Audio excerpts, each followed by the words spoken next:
The Indianapolis Motor Speedway, the biggest, baddest, red, white, and bluest sports venue in all the nation.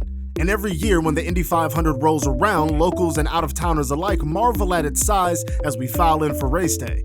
But sadly, with each year comes some overdone size comparison video or graphic that tries to explain how big IMS is by filling it with the Vatican City, or a bunch of White Houses, or like a dozen Yankee stadiums, or something corny like that. Look, been there, done that, let's please stop doing it.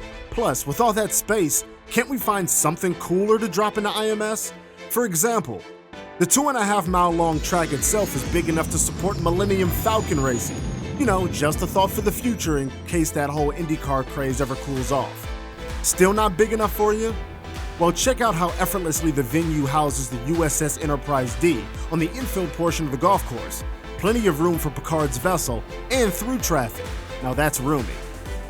In turn 3, you know, home to the biggest party of the year when the Snake Pit comes through.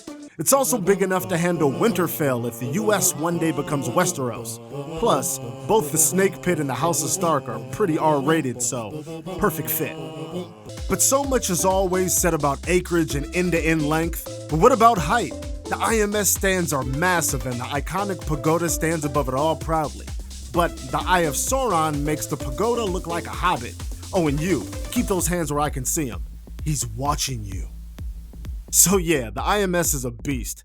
Heck, we could probably land a Star Destroyer in this thing without breaking a sweat. Ooh, on second thought, maybe I've gone too far. Pull up, pull up, pull up! Ah!